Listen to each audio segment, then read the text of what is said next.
اجرکم اللہ.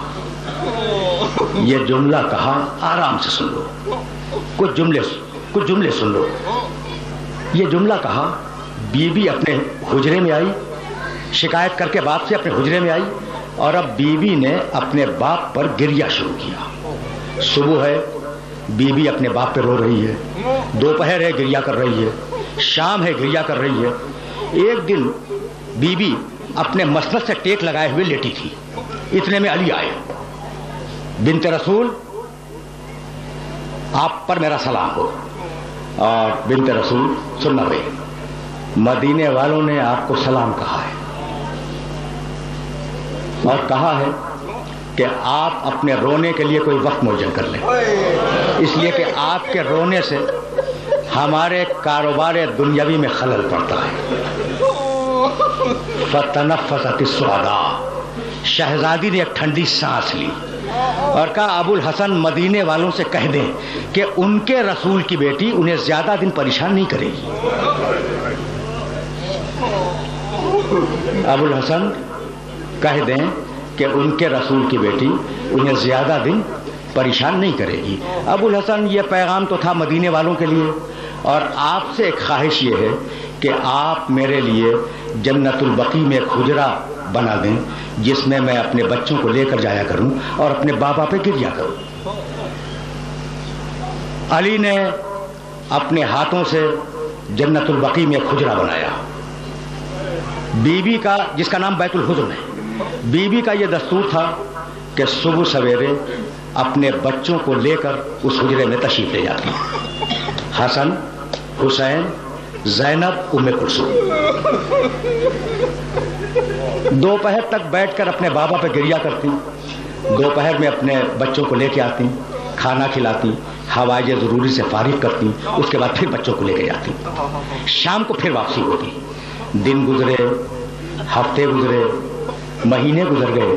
اب جملہ سننا، ایک دن بی بی اپنے بچوں کے ساتھ گھر میں داخل ہو رہی تھی اور علی گھر سے باہر جا رہے تھے. ایک مرتبہ علی کی نگاہ پڑی شہزادی کے چہرے پر، کہنے لگے کہ بنت رسول، جس دن سے آپ کے بابا کا انتقال ہوا ہے اس دن سے میں نے آپ کے چہرے پر خوشی نہیں دیکھی. یہ آج آپ کے چہرے پر خوشی کے آثار کیسے ہیں؟ بی بی نے ٹھنڈی سانس لی اور کہا ابو الحسن کیا پوچھتے ہو، روتے روتے مجھے نیند آ گئی تھی. میرا بابا میرے خواب میں آیا، اس نے مجھے اپنے سینے سے لگایا، میرے سر پہ ہاتھ پھیرا اور کہا کہ بیٹی تیری مصیبتوں کے دن اب ختم ہو گئے. تو ابو الحسن یہ جو تم چہرے پہ خوشی دیکھ رہے ہو یہ میرے بابا سے ملنے کی خوشی ہے. آرام آرام سے کچھ جملے سن لو. میں ظاہر ہے کہ طویل مصائب نہیں پڑھا کرتا، لیکن جب بات آ گئی ہے تو جی چاہتا ہے کہ دو جملے شہزادی کے سلسلے میں عرض کروں اور تم سے اجازت لے لوں. یہ کہہ کر بی بی حجرے میں داخل ہوئی اور یہ کہتی ہوئی داخل ہوئی کہ ابو الحسن میری خواہش یہ ہے کہ آج آپ میرے پاس بیٹھ جائیں تاکہ میں وصیتیں کر سکوں.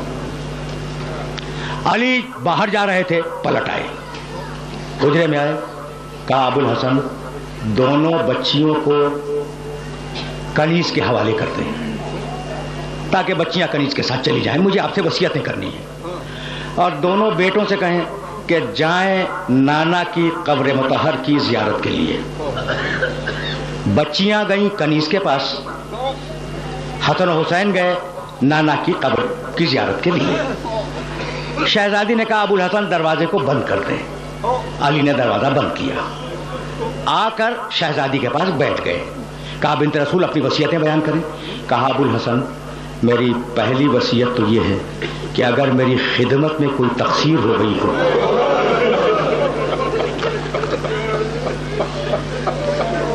اجرکم اللہ. دیکھو تم نے گریہ کیا اور میری مجلس تمام ہو گئی. ابو الحسن اگر میری خدمت میں کوئی تقصیر ہو گئی ہو تو آپ قیامت کے دن کوئی مواخذہ نہ کیجیے گا، یہی معاف کر دیں. کہا نہیں بی بی تم سے آج تک کوئی تقصیر نہیں ہوئی. کہا ابو الحسن میری دوسری وصیت یہ ہے کہ میرے مرنے کے بعد میرے چھوٹے چھوٹے بچے یتیم ہوں گے، اگر ان سے کوئی لغزش ہو جائے تو ان سے ڈانٹ کے بات نہ کیجیے گا. علی کانپنے لگے، کہا بنت رسول تمہارے بچے صاحبان تطہیر ہیں، ان سے کسی غلطی کا امکان نہیں ہے۔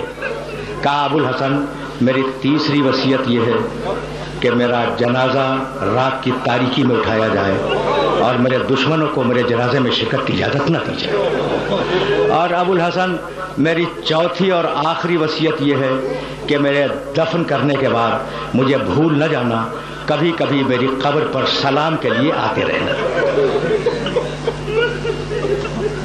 اجرکم اللہ۔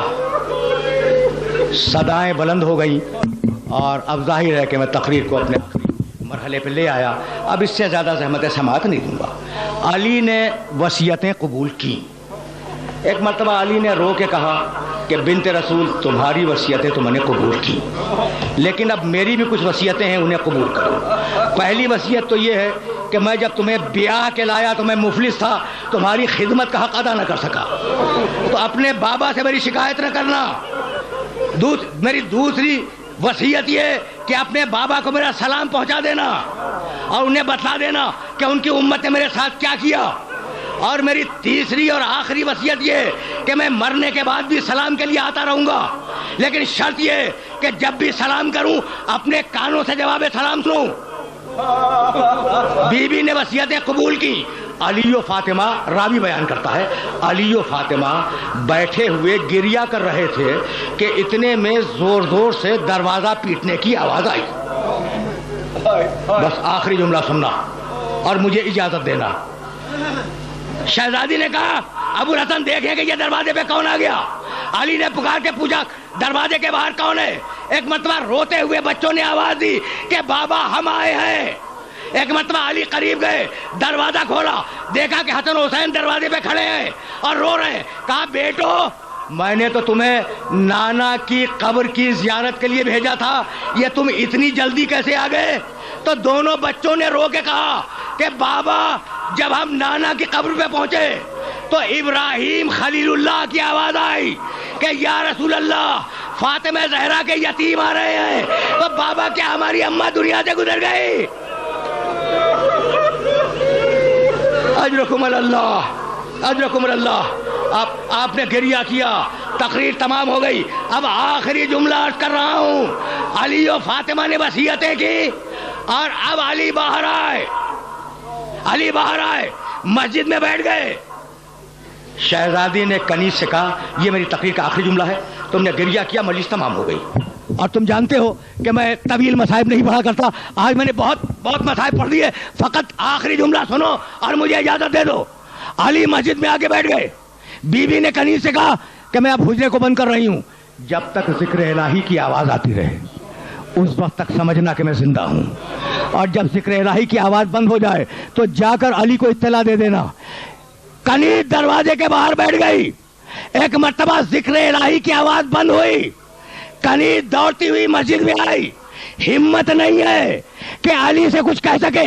ایک مرتبہ کنیز نے سر سے چادر کھینچی اور علی کے قدموں پہ ڈال دی اور کہا مولا انا للہ و انا الیہ راجعون، انا للہ و انا الیہ راجعون۔ فقط دو جملے۔ اجرکم اللہ، اجرکم اللہ۔ تم نے گریہ کیا، مجلس اپنے آخری مرحلے میں داخل ہو گئی۔ علی آئے، غسل دیا، کفن پہنایا، جنازہ تیار کیا۔ یہ ہے میری تقریر کا آخری جملہ۔ جب جنازہ تیار ہو گیا تو ایک مرتبہ آواز دی یا حسن یا حسین یا زینب یا ام کلثوم حلموا الی زیارت امکم۔ تمہیں کچھ معلوم ہے کہ ان بچوں کی عمریں کیا تھیں؟ حسن 7 سال کے تھے، حسین 6 سال کے تھے، شہزادی زینب 4.5 سال کی تھی، شہزادی ام کلثوم 2.5 سال کی تھی۔ آواز دی جنازہ تیار کر کے کہ حسن اپنی ماں کا آخری دیدار کرو، حسین اپنی ماں کا آخری دیدار کرو، زینب ام کلثوم اپنی ماں کا آخری دیدار کرو۔ گھر کی کنیز بیان کرتی ہے کہ 2 بچے دوڑتے ہوئے ماں کے پاس آ گئے، حسن آئے، ام کلثوم آئی، اور 2 بچے دروازے پہ کھڑے رہے، حسین کھڑے رہے، شہزادی زینب کھڑی رہی۔ علی نے آواز دی بچوں تم بھی تو آؤ۔